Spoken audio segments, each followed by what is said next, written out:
Hello everyone. तो आज हम करने जा रहे हैं क्लास 10th एसएसटी के मोस्ट इंपॉर्टेंट एमसीक्यूज। और ये एमसीक्यू वीडियो आपके 2021 बोर्ड एग्जाम के लिए बहुत ही ज़्यादा बेनिफिशियल होगा। और आज हम करेंगे 100 प्लस एमसीक्यूज। और ये वीडियो आपके एग्जाम में बहुत ही ज़्यादा बेनिफिशियल होगी। और इस वीडियो को आपने एक बारी एग्जाम से पहले जरूर देख लेना 2x की स्पीड पे। तो चलिए वीडियो को स्टार्ट करते हैं। फर्स्ट क्वेश्चन है आपका, which of the following statement defines sustainable development. तो आपको इसके लिए आपको सस्टेनेबल डेवलपमेंट की डेफिनेशन पता होनी चाहिए। तो ऑप्शन नंबर ए है हमारा, sustainable use of natural resources without considering the need of future generation. B option है आपके पास, to meet the need of future generation even it the needs of present generation go unmet. C option है आपके पास, it means utilization of natural resources by the past, present and forthcoming future generation। D option है आपके पास, present generation fulfill its needs while considering the need of future generation as well। तो option number D आपका बिल्कुल सही है।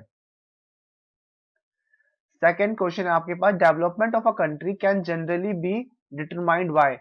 तो A है आपके पास its per capita income, B है आपके पास its average literacy level, C है आपके पास health status of its people, और डी ऑप्शन है आपके पास ऑल ऑफ दी अबव।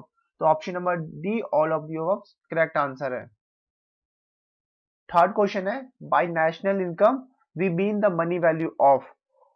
तो ए ऑप्शन है आपके पास all goods produced during a year, B option है all final goods produced during year, C option है आपके पास all services produced during a year, D option है आपके पास all final goods and services produced during a year. तो option number D all final goods and services produced during a year correct answer है।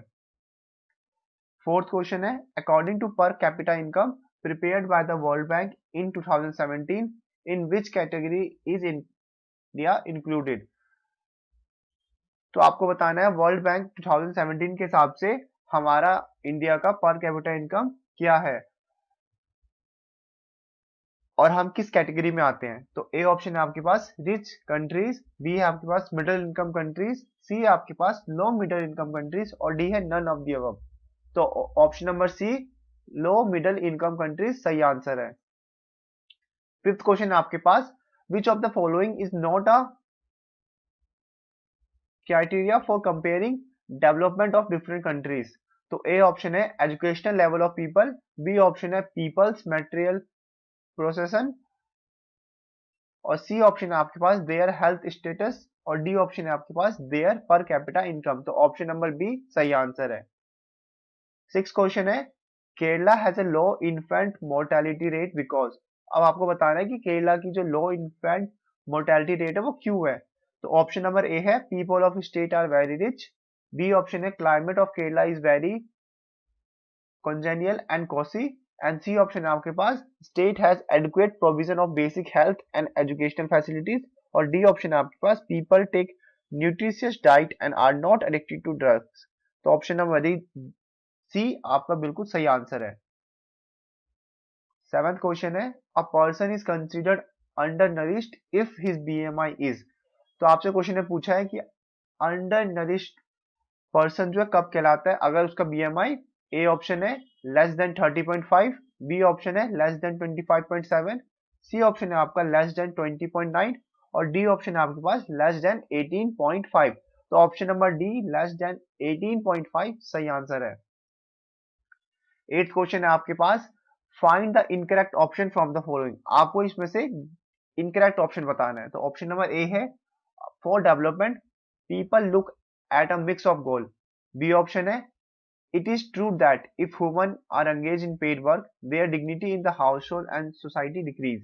C option है, however, it is also the case that if there is a respect for women, there would be more sharing of housework and a greater acceptance of women working outside. D option है, a safe and secure environment may allow more women to take up a variety of jobs or run a business. तो option number B सही answer है आपका। Ninth question आपके पास, find the incorrect option from the following. तो इसमें भी आपको इनकरेक्ट ऑप्शन बताना है। तो ए ऑप्शन है आपके लिए इसके पास countries with per capita income of US dollar 12,056 per annum and above in 2017 are called rich countries. B. And those per capita income of US $755 or less are called low income countries.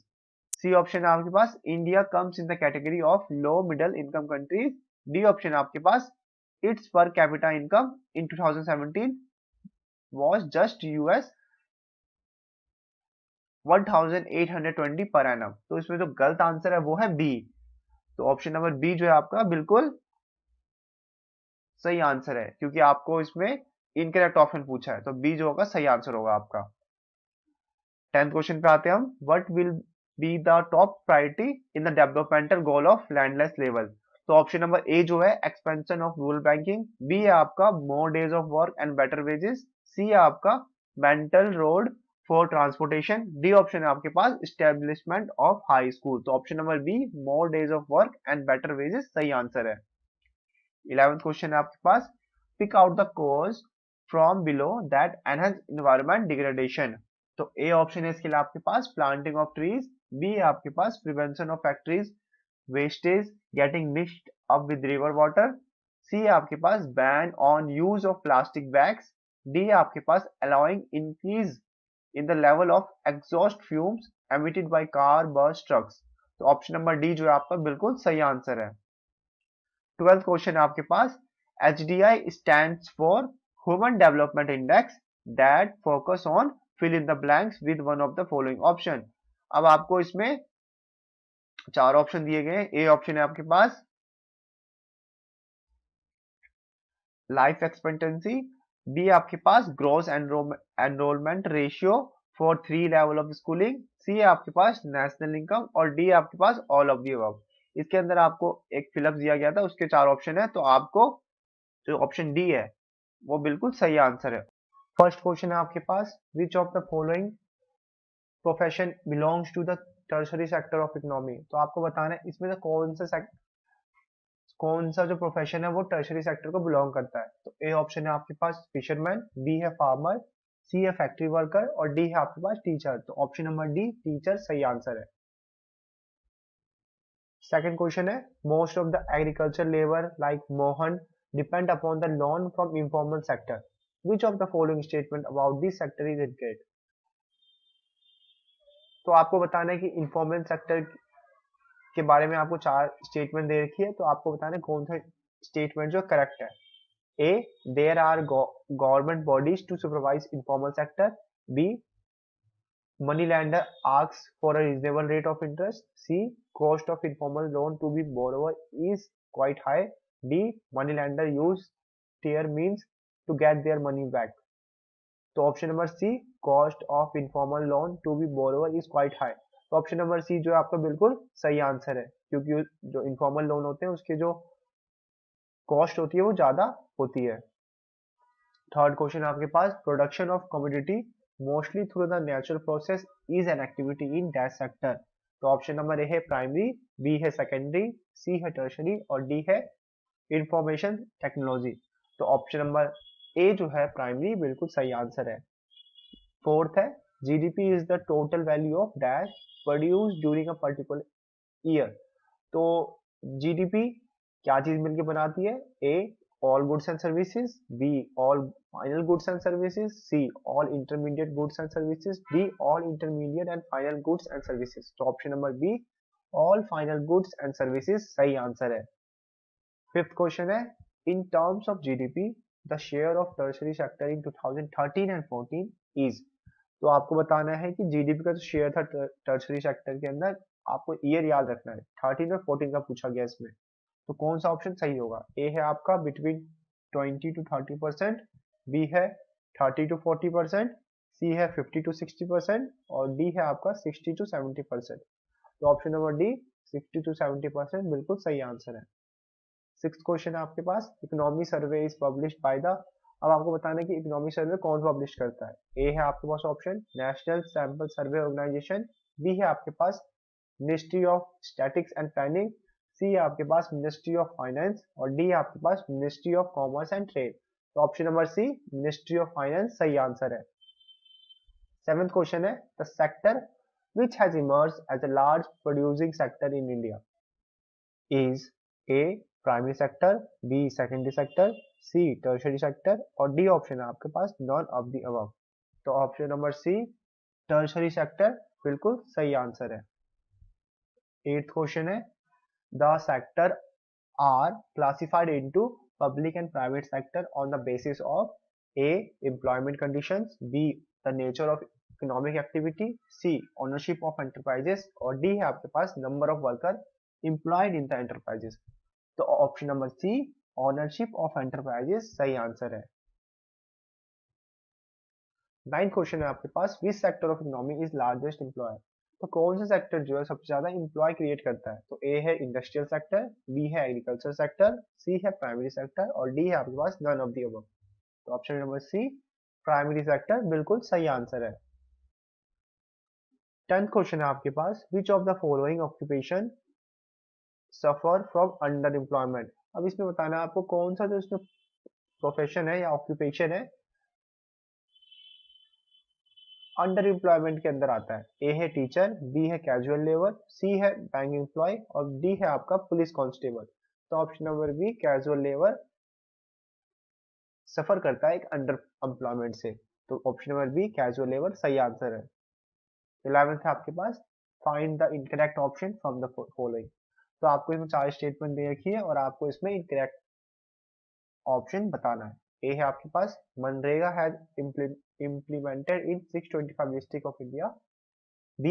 Manrega granted 200 days of assured work to the people who are able and in need of work. C. If the government fails to provide unemployment allowances to the people. D है आपके पास 1/3 of job are reserved for women. तो option number B जो है आपका incorrect है। MNREGA guarantees 200 days of assured work to the people who are able and in need of work, क्योंकि मनरेगा जो है वो 100 days प्रोवाइड करती है ना कि 200 days। तो बी ऑप्शन जो है सही आंसर है आपका। 12th है आपके पास find the incorrect option from the following. इसमें भी आपको इनकरेक्ट ऑप्शन बताना है। तो ए है आपके पास under employment means more people engage in a job than needed. B under employment is found only in agriculture sector. C. Underemployment is also called disuse in unemployment. D है आपके पास underemployment is also found in other sector। तो option number B underemployment is found only in agriculture sector सही answer है। 13 है आपके पास find the incorrect option from the following। A है आपके पास secondary sector provides employment to large number of people। B है आपके पास secondary sector is also called the service sector। C है आपके पास secondary sector uses mechanical power and modern use of labour. D है आपके पास secondary sector produce goods for local and international consumer. Option number B secondary sector is also called the service sector सही answer है। So question number 1 है आपका which one of the following type of resource is iron ore. तो इसमें से कौन सा resource है आयरन ओर, किस टाइप का रिसोर्स है? तो ऑप्शन नंबर ए है आपका रिन्यूएबल रिसोर्स, डी है आपका बायोटिक, सी है फ्लो और डी है आपका नॉन रिन्यूएबल। तो जो आपका इसका सही आंसर है वो है non renewable resource. Second question है आपका which one of the following is the main cause of land degradation इन पंजाब। तो इसमें से आपको कारण बताना है कि पंजाब के अंदर लैंड डिग्रेडेशन का कारण क्या है। तो ए ऑप्शन है आपका इंटेंसिव कल्टीवेशन, बी ऑप्शन है आपका डिफोरेस्टेशन, सी ऑप्शन है ओवर इरिगेशन और डी ऑप्शन है आपका ओवर ग्रेजिंग। तो सही आंसर है इसमें आपका option number C over irrigation. Third question है आपके पास in which of the following state is black soil found. तो इसमें से कौन सी स्टेट के अंदर ब्लैक सॉइल पाई जाती है? तो ऑप्शन नंबर ए है जम्मू एंड कश्मीर, बी है झारखंड, सी है गुजरात, डी है राजस्थान। तो सही आंसर है इसका आपका सी गुजरात। अगर इसके अंदर आपका ऑप्शन महाराष्ट्र होता तो वो भी आपका सही होता, लेकिन इसके अंदर नहीं है तो आपका ऑप्शन नंबर सी गुजरात सही आंसर है। क्वेश्चन 4 है आपका in which of the following state mining has caused severe land degradation. तो ऑप्शन नंबर ए है आपका केरला, बी है झारखंड, सी है उत्तराखंड और डी है आपका गुजरात।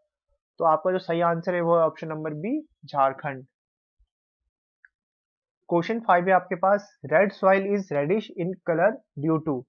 अब आपको कारण बताने हैं कि रेड सॉइल जो है वो रेडिश कलर में क्यों होता है। तो पहला ऑप्शन है आपका हाई क्ले कंटेंट, बी है आपका presence of kankar nodules in the subsoil, C option है आपका diffusion of iron in igneous and metamorphic rock, D option है आपका high moisture content.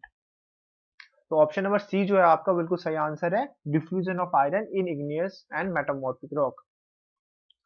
Question C क्या आपके पास, which of the following is not important for soil formation।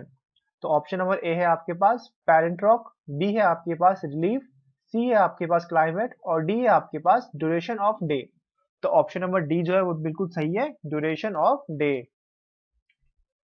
Question 7 है आपके पास black soil is also called. अब आपको ये बताना है कि ब्लैक सॉइल को हम और क्या कहते हैं। तो ऑप्शन नंबर ए है आपका बंगार, बी है आपका ह्यूमस, सी है आपका खादर और डी है आपका रेगुर। तो ऑप्शन नंबर डी जो है आपका बिल्कुल सही है, रेगुर।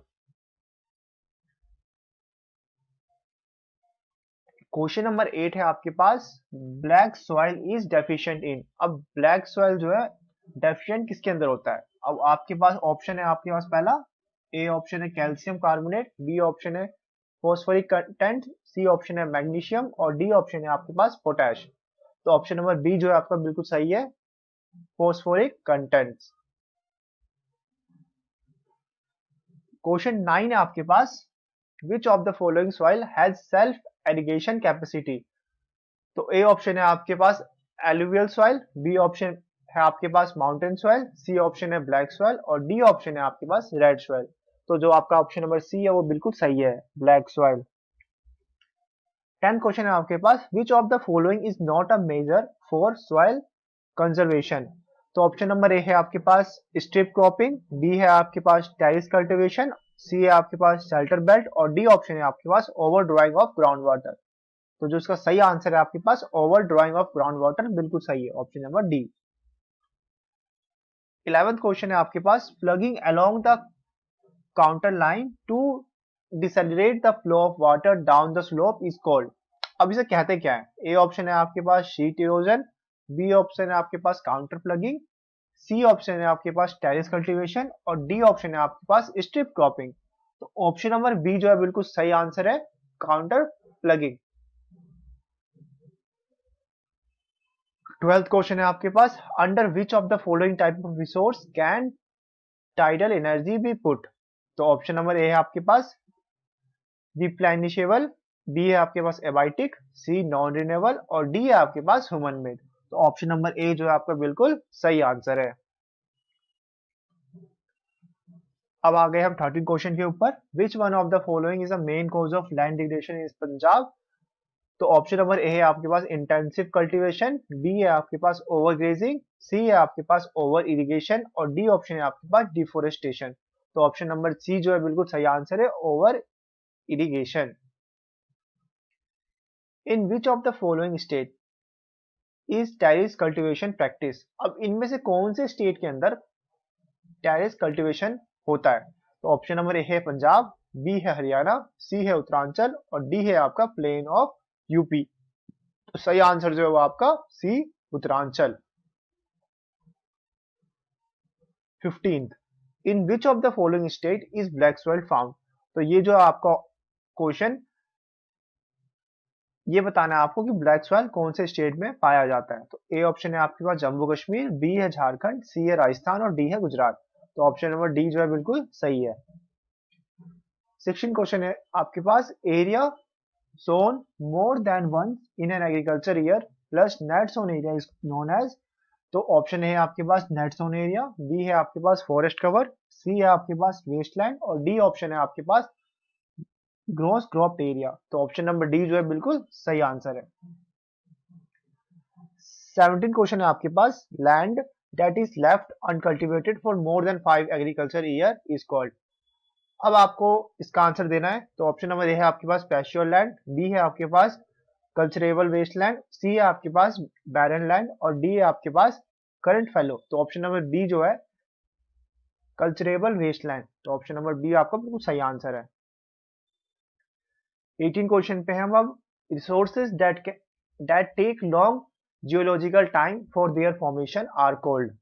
अब ए ऑप्शन है आपके पास रिन्यूएबल रिसोर्स, बी ऑप्शन है कम्युनिटी रिसोर्स, सी ऑप्शन है रिजर्व और डी ऑप्शन है आपके पास नॉन रिन्यूएबल रिसोर्स। तो ऑप्शन नंबर डी जो है नॉन रिन्यूएबल रिसोर्स वो बिल्कुल सही आंसर है। 19 क्वेश्चन पे हम आ चुके हैं। India territorial water extend up to a distance of, अब इसका जो आंसर है वो बताना है आपको। तो ऑप्शन नंबर ए है आपके पास 12 किलोमीटर, बी है आपके पास 12 नॉटिकल माइल्स, सी है आपके पास 19.2 माइल्स और डी ऑप्शन है आपके पास 200 नॉटिकल माइल्स। तो सही आंसर जो है वो इसका 12 नॉटिकल माइल। तो ऑप्शन नंबर बी जो है बिल्कुल सही है। तो हम आ गए लास्ट क्वेश्चन पे। तो अब आज का हमारा लास्ट क्वेश्चन है, laterite soil is very useful for growing. अब लैटेराइट सॉइल किस चीज को ग्रो करने के लिए बहुत ज्यादा यूजफुल होता है? तो ए ऑप्शन है आपके पास राइस, व्हीट और मस्टर्ड, बी ऑप्शन है आपके पास पल्सेस, शुगर कैन और रिसेंट, सी ऑप्शन है आपके पास टी, कॉफी और कैश्यू नट और डी ऑप्शन है आपके पास नन ऑफ द अबव। तो option number C tea, coffee and cashew nut बिल्कुल सही आंसर है। तो ये तो पहला क्वेश्चन है रबी क्रॉप्स आर। तो आपको बताना है कि इन चार ऑप्शन में से रबी क्रॉप्स क्या है। ए है, ए ऑप्शन आपके पास sown in winter and harvested in summer, B है आपके पास sown during rainy season and harvested in winter, C है आपके पास sown in summer and harvested in winter और डी ऑप्शन है नन ऑफ द अबव। तो ऑप्शन नंबर ए जो है आपका sown in winter and harvested in summer सही आंसर है। सेकंड क्वेश्चन हमारे पास खरीफ क्रॉप आर ग्रोन। तो आपको ये बताना है कि खरीफ क्रॉप कब ग्रोन होता है। ए ऑप्शन है with the onset of monsoon and harvested in September October, B है आपके पास with the onset of winter and harvested in summer, C है आपके पास with onset of autumn and harvested in summer, D है आपके पास नन ऑफ द अबव। तो इसका भी जो आंसर है वो ए है with the onset of monsoon and harvested in September and अक्टूबर। अगला क्वेश्चन हमारे पास third, coffee cultivation was first introduced in. तो कॉफी कल्टीवेशन कहाँ पे सबसे पहली बार इंट्रोड्यूस हुआ था। ए ऑप्शन है हिमालयाज, बी है अरावली हिल्स, सी है गारो हिल्स, डी है आपके पास बाबा बुडान हिल्स। तो ऑप्शन नंबर डी जो है बाबा बुडान हिल्स सही आंसर है। फोर्थ क्वेश्चन हमारे पास, which of the following is known as golden fibre. तो आपको बताना है इनमें से किन चार ऑप्शन में से कि गोल्डन फाइबर किसे कहते हैं। ए ऑप्शन है कॉटन, बी है जूट, सी है हेम्प, डी है सिल्क। तो ऑप्शन नंबर बी जूट सही आंसर है। फिफ्थ क्वेश्चन है, which one of the following is leguminous crop. तो ए ऑप्शन है जवार, बी है मिलेट्स, सी है पल्सेस, डी है आपके पास सेसामम। तो ऑप्शन नंबर सी जो है पल्सेस बिल्कुल सही आंसर है। सिक्स क्वेश्चन हमारे पास, primitive subsistence farming is also known as A mixed farming, B slash and burn agriculture, C commercial farming, D है कोऑपरेटिव फार्मिंग। तो option number B slash and burn agriculture सही answer है। Seventh question है, the three major cropping season of India are. आपको तीन major cropping season बताने हैं India के। इसके लिए ए ऑप्शन आपके पास औस, अमन एंड बोरो, बी है रबी, खरीफ एंड जैद, सी है बेशक, फौज और चेत, डी है नॉन ऑफ द अबव। तो option number B rabi, kharif और जैद सही आंसर है। एट क्वेश्चन हमारे पास, the second largest producer of groundnut is. तो हमें बताना है कि सेकेंड लार्जेस्ट प्रोड्यूसर कौन सा स्टेट है इनमें से ग्राउंडनट का। ए ऑप्शन है आंध्र प्रदेश, बी है गुजरात, सी है तमिलनाडु और डी है केरला। तो option number A Andhra Pradesh बिल्कुल सही आंसर है। नाइन्थ क्वेश्चन हमारे पास, rearing of silkworm for the production of silk fibre is known as. तो इसके लिए ऑप्शन है A sericulture, B aquaculture, C apiculture और डी है आपके पास पीसीकल्चर। तो ऑप्शन नंबर ए जो है सेरिकल्चर बिल्कुल सही आंसर है। 10th क्वेश्चन हमारे पास, what percentage of our crop area is covered by oil seed. A option है 21, बी है 12, सी है 2 और डी है हमारे पास 4। तो ऑप्शन नंबर बी जो है 12 बिल्कुल सही आंसर है। 11th क्वेश्चन हमारे पास, which one of the following crop is beverage crop. A है ऑप्शन टी, बी है कॉटन, सी है व्हीट और डी है हमारे पास बाजरा। तो ऑप्शन नंबर ए टी सही आंसर है। 12th क्वेश्चन हमारे पास, which country is the largest producer of fruit and vegetable in world. तो पूरे दुनिया के अंदर सबसे ज्यादा जो फ्रूट एंड वेजिटेबल है कौन सा कंट्री प्रोड्यूस करता है? ए ऑप्शन है कनाडा, बी है यूएसए, सी है पाकिस्तान और डी है इंडिया। तो ऑप्शन नंबर डी इंडिया जो है बिल्कुल सही आंसर है। 13 क्वेश्चन है which of the following crop is not millet. अब आपको चार ऑप्शन दे रखा है, इनमें से आपको बताना है कौन सा क्रॉप जो है वो मिलेट नहीं है। ए ऑप्शन है ज्वार, बी है मेज, सी है रागी और डी ऑप्शन है आपके पास बाजरा। तो ऑप्शन नंबर बी जो है आपका बिल्कुल सही आंसर है, मेज। 14 क्वेश्चन है which of the following crop is used both as food and as a fodder. तो कौन सा क्रॉप जो है बिल्कुल खाने में भी यूज होता है और चारे की तरह भी यूज होता है। तो ए ऑप्शन है ज्वार, बी है व्हीट, सी है मेज और डी है आपके पास टी। तो ऑप्शन नंबर सी जो है आपका बिल्कुल सही आंसर है, मेज। 15 क्वेश्चन हमारे पास which one of the following describes a system of agriculture where a single crop is grown on a large area? A है shifting agriculture, B है plantation agriculture, C है horticulture और D है आपके पास intensive agriculture। तो option number B plantation agriculture बिल्कुल सही आंसर है। 16 है आपके पास which one of the following is a rabi crop. इनमें से आपको बताना कि रबी क्रॉप कौन सा है। ए है आपके पास राइस, बी है मिलेट्स, सी है ग्राम और डी है आपके पास कॉटन। तो ऑप्शन नंबर सी जो है वो बिल्कुल सही आंसर है, ग्राम। 17 क्वेश्चन आपके पास Punjab Haryana are rich surplus state because A rainfall is more than 100 centimetre, B it is not the staple diet of people, C they are the leading producer, D option है they only grow rice throughout the year. तो option number B जो है it is not the staple diet of people सही answer है। 18 question है the variety of coffee grown in India and known for its flavour. A option है robusta, B है मद्रासी, सी है arabica और डी है आपका डेकन। तो ऑप्शन नंबर सी अरेबिका बिल्कुल सही आंसर है। 19 क्वेश्चन आपके पास land holding are uneconomical in intensive farming because A option है fragmentation of land holding, B है dealing on land holding, C है आपका जमींदारी सिस्टम और डी है आपके पास use of input in farming. तो ऑप्शन नंबर ए जो है बिल्कुल सही आंसर है। 28 क्वेश्चन है हमारे पास coffee was brought from which of the following countries to India. A है ब्राजील, बी है यमन, सी है हमारे पास चीले और डी है हमारे पास यूनाइटेड किंगडम। तो ऑप्शन नंबर बी जो है यमन बिल्कुल सही आंसर है। सो जो पहला क्वेश्चन है आपका वो है ell the measuring unit in Germany was used to measure. चार ऑप्शन है आपके पास। पहला ऑप्शन है A cloth, B thread, C land और डी हाइट। तो जो सही आंसर है इसका वो आपका ऑप्शन नंबर ए है क्लोथ। सेकंड क्वेश्चन है आपका Zollverein started in 1834 in Prussia refers to a option number A trade union, B custom union, C labour union, D farmers union. तो सही ऑप्शन जो इसका ऑप्शन नंबर बी है custom union. Third question है आपका which one of the following type of government was functioning in France before the revolution of 1789।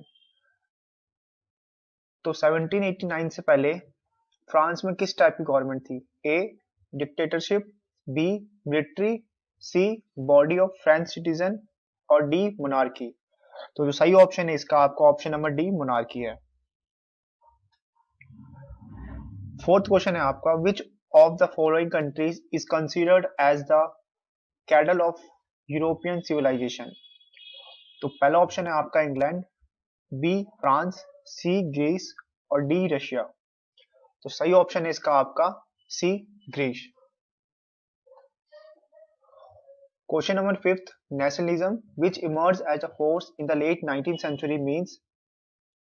चार option है इसके आपके पास। ए ऑप्शन है आपका strong devotion for one's own country and its history and culture, B option है आपका strong devotion for one's own country without appreciation for other nation, C option है आपका strong love for one's own country and hatred for others, last option है आपका D equally strong devotion for all the countries of the world. तो option number A जो है इसका आपका बिल्कुल सही है। क्वेश्चन नंबर 6 है आपका, which of the following countries did not attend the Congress of Vienna. तो इनमें से ऐसी कौन सी कंट्री है जिसने कांग्रेस ऑफ वीना अटेंड नहीं किया था? तो इसका सही ऑप्शन है आपका option number D, Switzerland. 7th question है आपका, the Napoleonic code was exported to which of the following region. तो ऑप्शन नंबर ए है आपका इंग्लैंड, बी है आपका Spain, C region under French control और D Poland. Option number C आपका बिल्कुल करेक्ट है, region under French control. Question number 8 है, the liberal nationalism stand for. तो इनमें से आपका जो ऑप्शन नंबर ए है, freedom for the individual and equality before law, बिल्कुल सही ऑप्शन है। क्वेश्चन नंबर 9 है आपका, who among the following form the secret society called young Italy. तो ये क्वेश्चन जो आपका 2012 के सीबीएसई बोर्ड एग्जाम में भी आ रखा है, तो इसलिए ये क्वेश्चन आपका बहुत ही ज्यादा इंपॉर्टेंट है। तो इसका ऑप्शन है आपके पास ओटो वन बिस्मार्क, सी, बी ऑप्शन है आपका माजनी, सी है आपका मैटिमिच और डी ऑप्शन है आपका जॉन गॉटफ्राइड हेडर। तो सही ऑप्शन है आपका option number B, Giuseppe Mazzini. Option number 10, तो क्वेश्चन नंबर 10 जो है हमारा, the term universal suffrage means. तो इनमें से यूनिवर्सल सफरेज का मतलब क्या है? तो पहला ऑप्शन है आपका the right to vote and get elected granted only to man, B option है right to vote to for all adults, C option है the right to vote and get elected granted exclusively to property owning man, D option है आपका the right to vote and get elected granted only to educated man and women. तो option number B जो है आपका बिल्कुल सही है।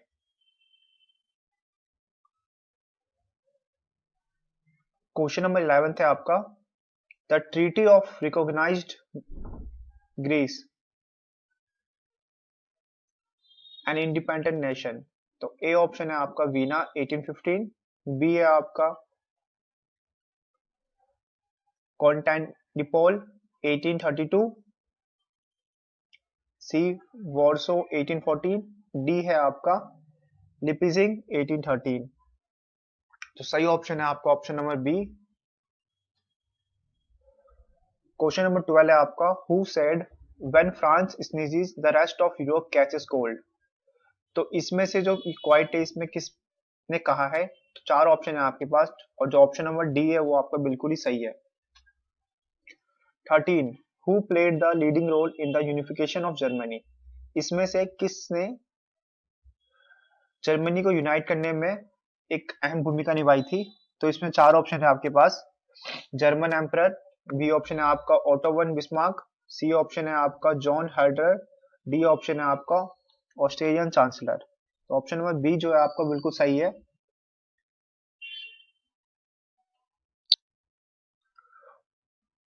तो 14 क्वेश्चन है आपका, 3 wars over 7 years with Australia, Denmark, Germany and France ended in। A option है आपका डानिश विक्ट्री, बी ऑप्शन है आपका पर्शियन विक्ट्री, सी ऑप्शन है आपका फ्रेंच विक्ट्री और डी ऑप्शन है आपका जर्मन विक्ट्री। तो ऑप्शन बी जो है आपका बिल्कुल सही है, पर्शियन विक्ट्री। 15 क्वेश्चन है आपके पास, who was proclaimed the emperor of Germany in 1871। तो इसका जो सही ऑप्शन है वो ऑप्शन नंबर डी है, Kaiser William first of Persia. 16 question है आपके पास, who became the king of unified Italy in 1861। तो इनमें से कौन से जो है यूनिफाइड इटली के किंग बने थे 1861 के अंदर? ए ऑप्शन है आपका ज्यूस्पी गारिबाल्डी, बी ऑप्शन है आपका विक्टर एमेन्युअल सेकंड और सी ऑप्शन है आपका काउंट कैवियोर और डी ऑप्शन है आपका ज्यूस्पी माजनी। तो ऑप्शन नंबर बी जो है आपका बिल्कुल सही है। 17th क्वेश्चन है आपका, who was responsible for the unification of Germany. इसमें से कौन जो है जर्मनी को यूनाइट करने में रिस्पॉन्सिबल है। ऑप्शन नंबर ए है आपका काउंट कैवियोर, बी है आपका बिस्मार्क, सी है आपका गैरीबार्डली और डी ऑप्शन है आपका ज्यूस पी माजनी। तो ऑप्शन नंबर बी बिस्मार्क इसका सही आंसर है। क्वेश्चन नंबर 18 है आपका, the allegory of the German nation who wears a crown of oak leaf was A option है आपका मैरीन, बी ऑप्शन है यूनियन जैक, सी ऑप्शन है ब्रिटेनिया और डी ऑप्शन है आपका जर्मनिया। तो जो आंसर है इसका ऑप्शन नंबर डी है जर्मनिया। क्वेश्चन नंबर 19 है आपके पास, a large part of Balkan region was under the control of. A option है आपका रशियन एम्पायर, बी ऑप्शन है आपका ओटोमन एम्पायर, सी ऑप्शन है जर्मन एम्पायर और डी ऑप्शन है आपके पास हैब्सबर्ग रूलर्स। तो ऑप्शन नंबर बी जो है ओटोमन एम्पायर बिल्कुल सही आंसर है इसका। और आज के लास्ट क्वेश्चन है आप हमारा 20th question, the headquarter of United Nation is at. तो इनमें से कौन सी जगह जो है यूनाइटेड नेशन का हेडक्वार्टर है। Option number A Geneva, B Paris, C New York और डी ऑप्शन है आपका वॉशिंगटन डीसी। तो ऑप्शन नंबर सी जो है आपका न्यूयॉर्क बिल्कुल सही आंसर है। क्वेश्चन नंबर 1 है आपका, हु वर द जंकर्स। तो ऑप्शन नंबर ए है आपका सोल्जर्स, बी है आपका लार्ज लैंड ओनर्स और सी है आपका एरिस्टोक्रेसी और डी है आपका वीवर्स। तो ऑप्शन नंबर बी जो है आपका बिल्कुल सही है, large land owners. Second question है आपके पास, by which of the following treaties was the United Kingdom of Great Britain formed. तो इनमें से किस ट्रीटी के द्वारा ग्रेट ब्रिटेन फॉर्म हुआ था। तो ऑप्शन नंबर ए है आपके पास ट्रीटी ऑफ वर्सलीज, बी है आपके पास एक्ट ऑफ यूनियन और सी है आपके पास treaty of Paris. Last option है आपके पास डी ट्रीटी ऑफ वीना। तो option number B act of union जो है सही आंसर है इसका। थर्ड क्वेश्चन है आपका, which of the following group of power collectively defeated Napoleon. तो इनमें से किस ग्रुप ऑफ पावर ने नेपोलियन को डिफीट किया था। ऑप्शन नंबर ए है आपके पास इंग्लैंड, फ्रांस, इटली और रशिया, बी है आपके पास इंग्लैंड, ऑस्ट्रिया, स्पेन और रशिया और सी है आपके पास ऑस्ट्रिया, प्रशिया, रशिया और ब्रिटेन, डी है आपके पास ब्रिटेन, प्रशिया और रशिया, इटली। तो ऑप्शन नंबर सी आपका बिल्कुल सही आंसर है। क्वेश्चन 4 है आपके पास, romanticism refer to a. Option number A है आपके पास कल्चरल मूवमेंट, बी है आपके पास रिलीजियस मूवमेंट, सी है आपके पास पॉलिटिकल मूवमेंट और डी है आपके पास लिटरेरी मूवमेंट। तो option number A cultural movement बिल्कुल सही आंसर है। क्वेश्चन नंबर 5 है आपके पास, pick out the correct definition to define the term plebiscite. तो उसमें से आपको प्लेबिसाइड की डेफिनेशन बतानी है। तो ए है आपके पास plebiscite is a direct vote by which only the female member of a region are asked to accept और reject a proposal. B option है आपके पास plebiscite is a direct vote by the female member of a matrical system to accept और reject a proposal. C option है आपके पास plebiscite is a direct vote by only a chosen few from the total population of part first reason to accept or reject a proposal. D option है आपके पास plebiscite is a direct vote by which all the citizens of the region are asked to accept or reject a proposal. तो option number D जो है आपका बिल्कुल सही answer है। Question number 6 है आपके पास, the first great revolution which gave the clear idea of nationalism with its core words liberty, equality and fraternity was। Option number A है आपके पास द रशियन रिवॉल्यूशन, बी है आपके पास फ्रेंच रिवॉल्यूशन, सी है आपके पास अमेरिकन रिवॉल्यूशन और डी ऑप्शन है आपके पास India first war of independence. Option number B the French revolution इसका सही आंसर है। 7th क्वेश्चन है आपके पास, the Napoleonic code was exported to which of the following region. A England, B Spain, C regions under French control और D Poland. तो option number C regions under French control सही answer है। 8th question है the liberal nationalism stand for. तो इसमें आपका मतलब बताना है लिबरल नेशनलिज्म का। तो ऑप्शन नंबर ए है आपके पास freedom for the individual and equality before law. B option है आपके पास preservation of autocracy and clerical privilege. C option है आपके पास freedom for only male members of society and equality before law. D option है आपके पास freedom only for senior citizens. तो ऑप्शन नंबर ए जो है आपका freedom for the individual and equality before law question number 8 का सही answer है। 9th क्वेश्चन है आपके पास what happened to Poland at end of 18th century which of the following answer is correct. तो इसमें से आपको सही आंसर बताना है कि क्या हुआ था पोलैंड में 18th सेंचुरी के एंड में। तो ऑप्शन ए है आपके पास Poland achieved independence at the end of the 18th century. B option है आपके पास Poland came totally under the control of Russia and became part of Russia. C option है आपके पास Poland became the part of East Germany. D option है आपके पास Poland was partitioned at the end of the 18th century by the three great powers Russia, Prussia and Austria. तो option number D जो है आपका बिल्कुल सही answer है। Poland was partitioned at the end of the 18th century by three great powers Russia, Prussia and Austria. 10th question है आपके पास three wars over 7 year with Austria, Denmark, Germany and France ended in. A option है Danish victory, B है Prussian victory, C है आपका French victory और D option है आपके पास जर्मन विक्ट्री। तो option number B Prussian victory बिल्कुल सही क्वेश्चन है Belgium successfully solve it problem by. तो बेल्जियम ने अपना प्रॉब्लम कैसे सॉल्व किया। ए ऑप्शन है adopting policy of majoritarianism, B है rejecting policy of accommodation, C है respecting the interest of different communities, D है ऑल ऑफ द अबव। तो option number C respecting the interest of different communities सही answer है। Second question है which of the following was not a provision of act of 1956 passed in Sri Lanka. तो A option है इसके लिए आपके पास Sinhala was recognised as the only official language, B है Buddhism was to be protected by state, C है provinces autonomy by given to Tamils, D है Sinhala were favoured in government job.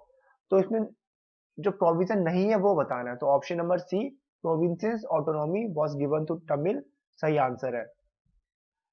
Third question है reservation to weaker section and community government are example of.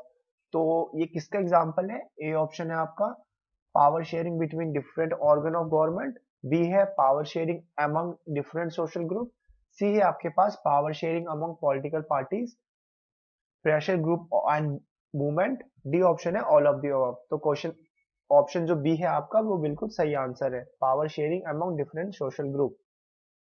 Fourth question है why power sharing between different organ of the government is being referred as the horizontal distribution of power।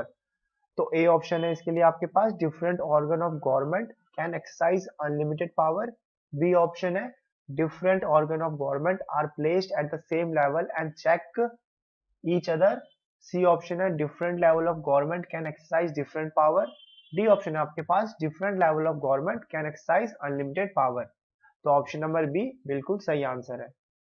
Fifth question है power sharing is desirable because. अब power sharing desirable क्यों है, क्योंकि A option है generate awareness among people, B है increase percentage of voter, C है reduce the possibility of conflict, D है आपके पास इंक्रीज प्रेशर ऑन गवर्नमेंट। तो ऑप्शन नंबर सी सही आंसर है reduce the possibility of conflict. Six question है dash was started in Sri Lanka due to distrust between the two communities. तो श्रीलंका के अंदर आपस में दो कम्युनिटी के बीच क्या होने की वजह से ये जो ऑप्शन है आपके पास वो स्टार्ट हुआ था। ए है आपके पास फर्स्ट वर्ल्ड वॉर, बी है सेकेंड वर्ल्ड वॉर, सी है सिविल वॉर और डी बेल्जियम वॉर। तो ऑप्शन नंबर डी तो हो नहीं सकता और फर्स्ट सेकेंड भी नहीं हो सकता। तो option number C civil war सही आंसर है। सेवेंथ है dash has started power struggle demanding separate Eelam in Sri Lanka. अब किसने इसमें से स्टार्ट किया था एक सेपरेट इलम श्रीलंका के अंदर। तो ए ऑप्शन है तमिल, बी है हिंदू, सी है सिन्हाला और डी है मुस्लिम। तो ऑप्शन नंबर ए तमिल्स ने स्टार्ट किया था अलग स्टेट इन श्रीलंका के अंदर, उसकी डिमांड की थी उन्होंने। तो ऑप्शन नंबर ए तमिल सही आंसर है। 8 क्वेश्चन है, when power is taken away from state government and is given to local government it is called. तो ये क्वेश्चन बहुत ही ज्यादा इंपॉर्टेंट है। तो इसके लिए ऑप्शन है आपके पास डिसेंट्रलाइजेशन, बी है सेंट्रलाइजेशन, सी है पंचायत समिति, डी और डी है फेडरलिज्म। तो ऑप्शन नंबर है डिसेंट्रलाइजेशन बिल्कुल सही आंसर है। इसमें होता क्या है कि पावर जो है स्टेट गवर्नमेंट से लेकर के थोड़ी सी पावर आपके लोकल गवर्नमेंट को दे दी जाती है, तो उस प्रोसेस को कहते हैं डिसेंट्रलाइजेशन। 9th है, which statement is not true about जिला परिषद। तो इसमें आपको चार स्टेटमेंट दे रखे हैं, तो आपको बताना कौन सा स्टेटमेंट नहीं है जिला परिषद के बारे में। तो ए ऑप्शन है ऑल द पंचायत समितिज और mandals in the district together constitute the zila parishad. B option है most member of zila parishad are elected. C आपके पास the member of this representative body are elected by all panchayat member in that area. D है आपके पास zila parishad chairperson is the political head of zila parishad. तो option number C बिल्कुल सही answer है। 10th question आपके पास, whose law prevails if there is conflict between the state government and union government on the subject of concurrent list। तो option number A है इसके लिए आपके पास the law made by state government, B है the law made by both state and union government, C है आपके पास the law made by union government, D है आपके पास the law would be cancelled. तो ऑप्शन नंबर सी बिल्कुल सही आंसर है। 11th क्वेश्चन है, which major step towards decentralization was not taken in 1992। तो इसमें से कौन सा जो स्टेप है 1992 में डिसेंट्रलाइज के तौर पर नहीं लिया गया था। ए है आपके पास it is constitutionally mandatory to hold regular election to local government bodies, B at least 1/3 of all position are reserved for women, C the state government are required to share some power and revenue with local government bodies, और last option है आपके पास 2/3 seat are reserved for other backward classes. तो option number D जो है वो सही answer है, क्योंकि ये चीज 1992 में डिसेंट्रलाइजेशन के तौर पर नहीं हुई थी। 12th क्वेश्चन है, what makes India a federal country. अब इंडिया को एक फेडरल कंट्री कैसे बनाया जाता है। तो इंडिया एक फेडरल कंट्री कैसे है, तो ए ऑप्शन आपके लिए उसके लिए the distribution of power between union and state government, B है the distribution of power between two state government, C है the distribution of power between state and union territory, D option आपके पास none of this. तो option number A बिल्कुल सही answer है, the distribution of power between the union and state government. 13 question आपके पास, dash list include subject of national importance such as defence of country, foreign affair etcetera. तो ये चीज आपको कौन सी लिस्ट के अंदर आती है। ए ऑप्शन है स्टेट लिस्ट, बी है यूनियन लिस्ट, सी है कॉन्करेंट लिस्ट और डी है आपके पास बोथ ए एंड बी। तो option number B union list सही आंसर है, क्योंकि यूनियन लिस्ट शुरू करते हैं। पहला क्वेश्चन है आपके पास, in dealing with power sharing which one of the government statement Which one of the following statement is not correct about democracy। इन चार ऑप्शन में से आपको बताना है कौन सा स्टेटमेंट डेमोक्रेसी के बारे में सही नहीं है। ए ऑप्शन है people are the source of all political power, B है आपके पास in a democracy people rule themselves through institutions of self governance, C है आपका in a democracy due respect is given to diverse group and views that exist in a society, D है आपके पास in a democracy if the power to decide is dispersed it is not possible to take quick decisions and enforce them। तो option number D जो है आपका बिल्कुल सही answer है। सेकंड क्वेश्चन है आपके पास, a belief that the majority community should be able to rule a country in whichever way it wants by disregarding the wishes and need of the minority is।